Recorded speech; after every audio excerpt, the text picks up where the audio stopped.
On ne peut se mettre dans l'esprit que Dieu, qui est un être sage, ait mis une âme, surtout une âme bonne, dans un corps tout noir.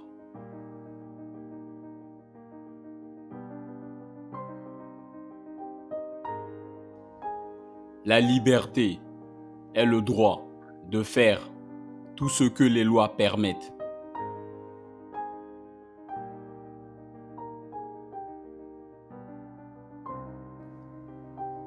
La liberté elle-même est apparue intolérable aux nations qui n'ont pas été habituées à en jouir.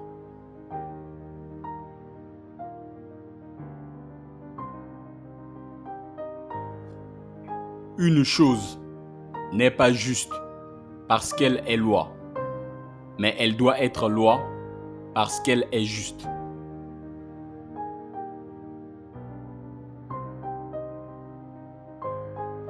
Ils ont donné aux pères une grande autorité sur leurs enfants. Rien ne soulage plus les magistrats. Rien ne dégarnit plus les tribunaux. Rien enfin ne répand plus de tranquillité dans un État.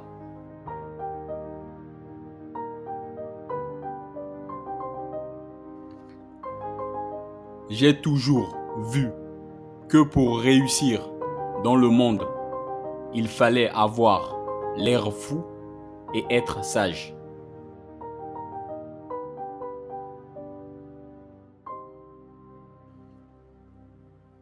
Ce ne sont pas seulement les liens du sang qui forment la parenté, mais aussi ceux du cœur et de l'intelligence.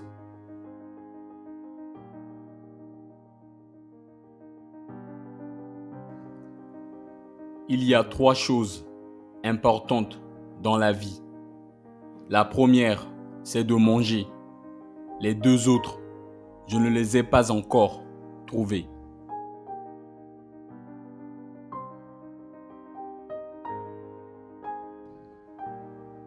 C'est une ennuyeuse maladie qu'une santé conservée par un trop grand régime.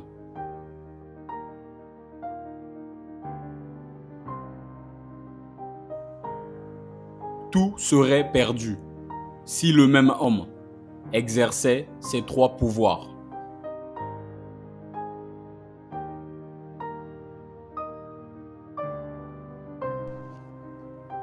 La tristesse vient de la solitude du cœur.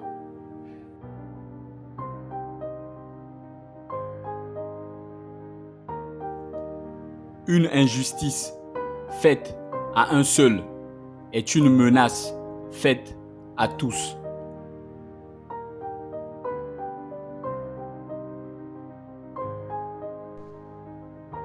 Une heure de lecture est le souverain remède contre les dégoûts de la vie.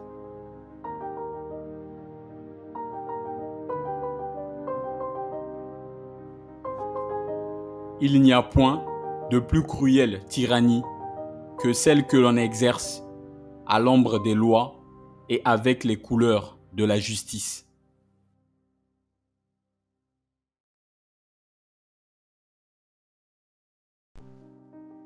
C'est une expérience éternelle que tout homme qui a du pouvoir est porté à en abuser.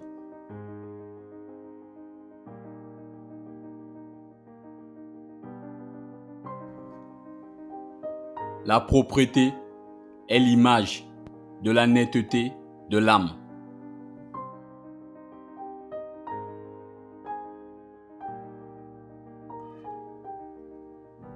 Pour qu'on ne puisse abuser du pouvoir, il faut que, par la disposition des choses, le pouvoir arrête le pouvoir.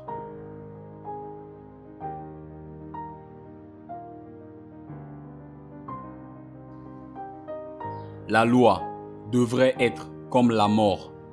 Elle n'épargne personne.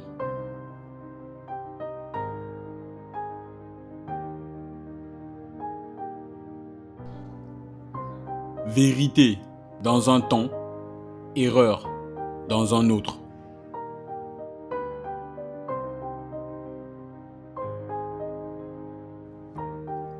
L'amour de la démocratie est celui de l'égalité.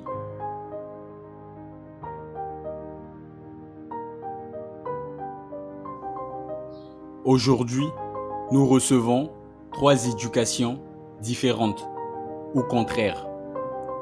Celle de nos pères, celle de nos maîtres, celle du monde. Ce qu'on nous dit dans la dernière renverse toutes les idées des premières.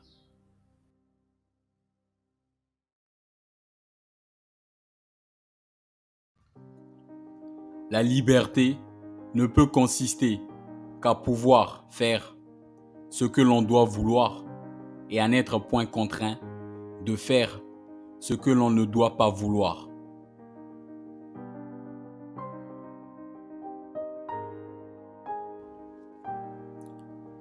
La crainte ajoute à nos peines, comme les désirs ajoutent à nos plaisirs.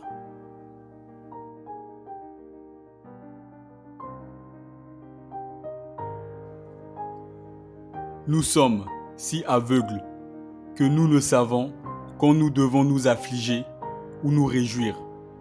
Nous n'avons presque jamais que de fausses tristesses ou de fausses joies.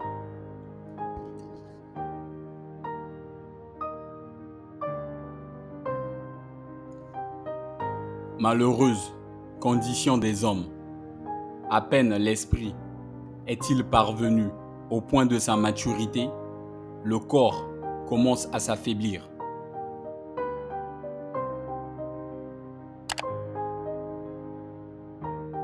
Bienvenue dans cette partie de la vidéo dans laquelle je vais vous expliquer les citations de Montesquieu que nous venons de voir.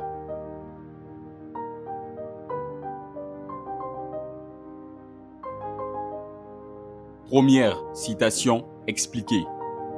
On ne peut se mettre dans l'esprit que Dieu, qui est un être sage, ait mis une âme, surtout une âme bonne, dans un corps tout noir.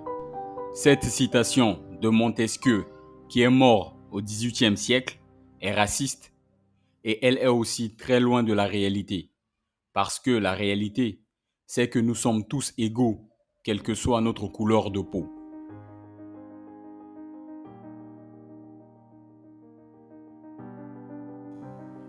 Deuxième citation expliquée. La liberté est le droit de faire tout ce que les lois permettent. Moi personnellement, je suis pour la loi. Une loi qui permet à tous de s'exprimer dans le respect des autres. Mais je ne suis pas pour des lois et réglementations qui asphyxient la liberté individuelle.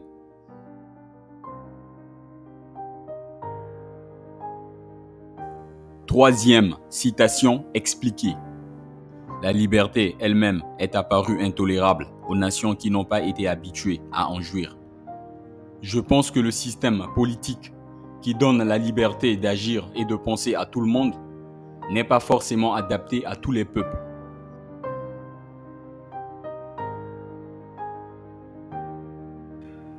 Quatrième citation expliquée. Une chose n'est pas juste parce qu'elle est loi, mais elle doit être loi parce qu'elle est juste. Je pense qu'une loi, par exemple, ne doit pas restreindre les libertés individuelles. Une loi qui empêche les libertés individuelles de s'exprimer n'est pas juste. Et chaque personne a le droit de ne pas obéir à une loi qui n'est pas juste.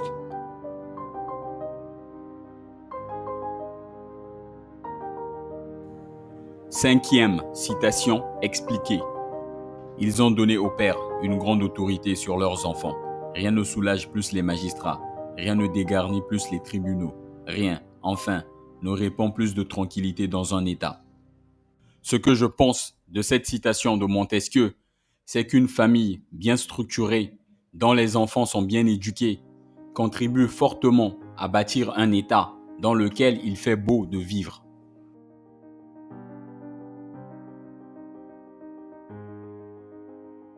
Sixième citation expliquée. J'ai toujours vu que pour réussir dans le monde, il fallait avoir l'air fou et être sage. Ce que je pense de cette citation de Montesquieu, c'est qu'il ne faut pas trop prendre la vie au sérieux.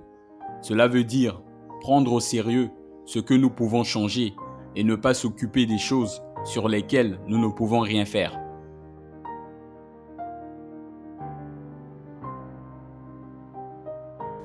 Septième citation expliquée. Ce ne sont pas seulement les liens de sang qui forment la parenté, mais aussi ceux du cœur et de l'intelligence.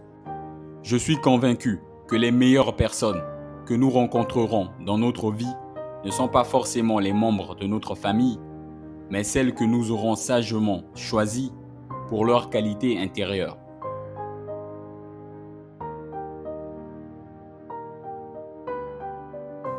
Huitième citation expliquée. Il y a 3 choses importantes dans la vie. La première, c'est de manger. Les 2 autres, je ne les ai pas encore trouvées. Je pense qu'avoir une alimentation saine est essentiel pour avoir une bonne santé. Une bonne alimentation est une protection contre les maladies chroniques comme le diabète ou l'hypertension.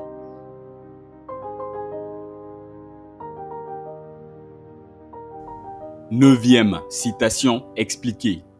C'est une ennuyeuse maladie qu'une santé conservée par un trop grand régime.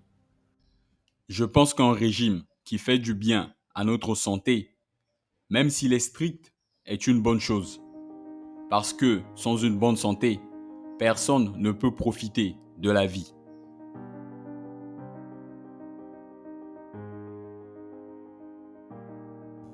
Dixième citation expliquée. Tout serait perdu si le même homme exerçait ces 3 pouvoirs. Dans cette citation, Montesquieu parle de la séparation des pouvoirs en 3 branches. Et ce système permet de garantir qu'aucun pouvoir ne puisse prendre le dessus sur les autres.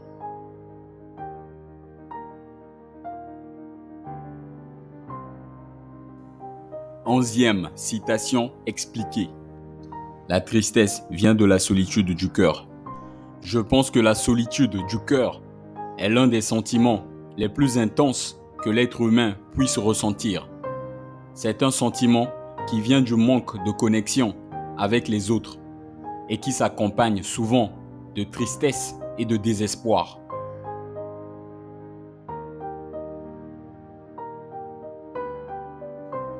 Douzième citation expliquée. Une injustice faite à un seul est une menace faite à tous. Je pense que l'injustice est une menace pour tous. Le concept de justice est universel et ne doit en aucun cas être compromis. C'est pourquoi les gens se sont toujours battus pour ce qui était bien et ce qui était juste afin d'obtenir justice.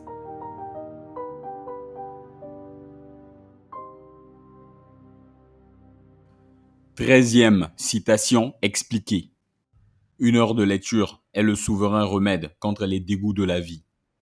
De nos jours, avec l'avènement de la technologie, les gens passent de moins en moins de temps à lire.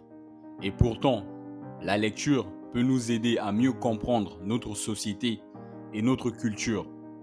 Et elle peut surtout nous guérir des douleurs du monde. Un livre ou un article peut améliorer notre santé et notre bonheur.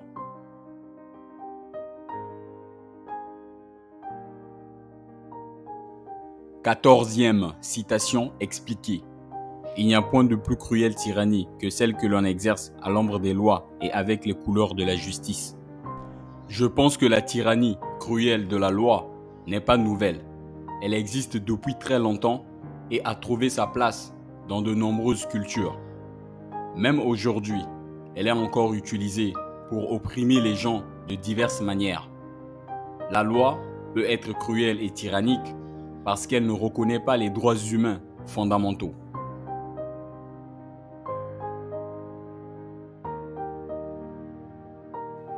Quinzième citation expliquée. C'est une expérience éternelle que tout homme qui a du pouvoir est porté à en abuser. Je pense que le pouvoir est un instrument puissant qui peut être utilisé pour le bien ou pour le mal. C'est la capacité d'influencer et de contrôler la destinée des gens. Cependant, il est important de se rappeler que le pouvoir s'accompagne de responsabilités et que plus nous sommes puissants, plus nous avons de responsabilités. Les personnes puissantes sont souvent considérées comme les plus compétentes de la société. Cependant, ce n'est pas toujours le cas. Elles peuvent parfois se tromper et utiliser leur pouvoir pour nuire aux autres.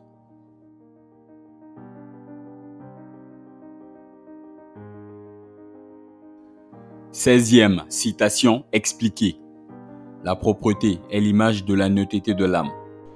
Un corps propre et une maison propre sont souvent considérés comme des signes d'un mode de vie sain et d'un bon caractère. Parce que beaucoup croient que notre corps porte la preuve physique de ce que nous avons fait en bien avec nos pensées, nos paroles et nos actions.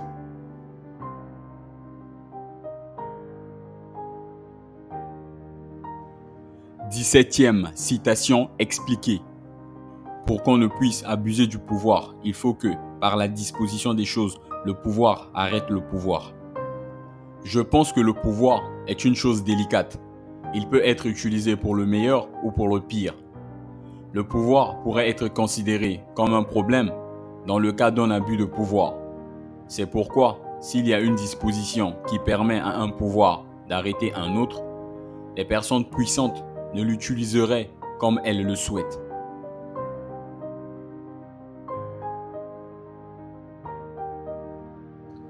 Dix-huitième citation expliquée. La loi devrait être comme la mort, elle n'épargne personne. Je pense que la loi est la même pour tout le monde. Nous sommes tous égaux devant la loi. Elle traite chacun de manière égale et juste, indépendamment de son statut social, de sa race, de son sexe ou de sa richesse.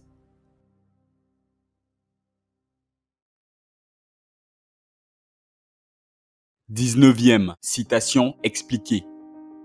Vérité dans un temps, erreur dans un autre. Je pense que le concept de vérité est délicat. Ce n'est pas facile à définir et cela change avec le temps. La vérité est quelque chose qui peut changer à tout moment. Ce n'est pas une chose fixe et immuable. Ce qui est vrai aujourd'hui ne le sera peut-être plus demain.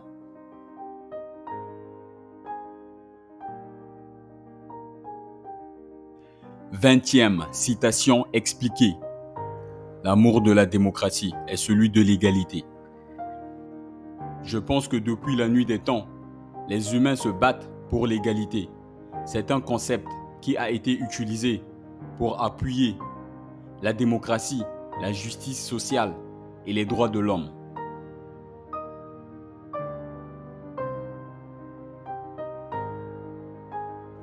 21e citation expliquée. Aujourd'hui, nous recevons 3 éducations différentes, ou contraires, celle de nos pères, celle de nos maîtres, celle du monde. Ce qu'on nous dit dans la dernière renverse toutes les idées des premières. Je pense que l'éducation est un processus de développement et d'amélioration des capacités mentales et physiques d'une personne. Et dans le monde d'aujourd'hui, nous recevons 3 éducations différentes. Celle de nos pères, celle de nos maîtres et l'éducation du monde. L'éducation de nos pères vise principalement à nous apprendre à vivre dans la société. Ce type d'enseignement est plus pratique que théorique. L'éducation de nos maîtres est plus théorique et se concentre sur l'apprentissage de la réflexion critique sur les choses. Enfin, l'éducation du monde comprend tout ce qui nous entoure, les gens, les lieux, etc.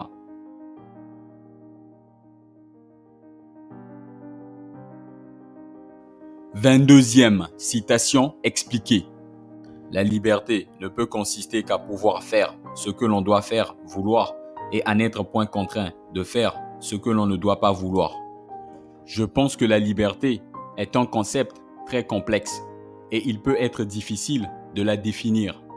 Le concept de liberté dans cette citation a été défini comme le fait de pouvoir faire ce que l'on doit vouloir et à n'être point contraint de faire ce que l'on ne doit pas vouloir.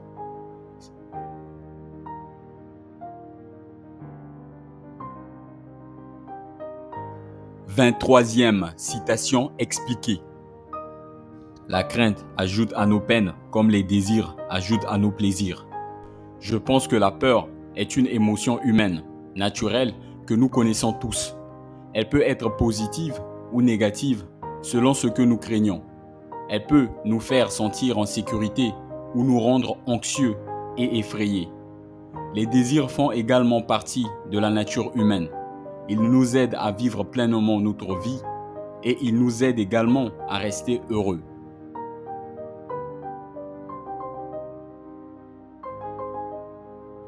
24e citation expliquée. Nous sommes si aveugles que nous ne savons quand nous devons nous affliger ou nous réjouir. Nous n'avons presque jamais que de fausses tristesses ou de fausses joies. Je pense que si nous sommes si aveugles que nous ne savons quand nous devons nous affliger ou nous réjouir, c'est à cause de nos vies bien remplies. Nous n'avons pas le temps de ressentir les émotions.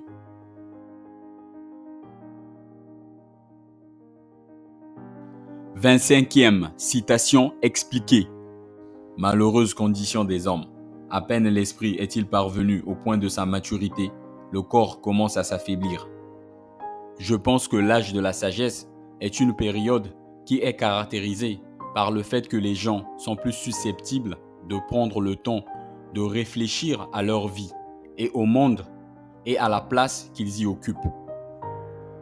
Tandis que l'âge de la jeunesse se caractérise par une obsession de la gratification instantanée et un manque de réflexion.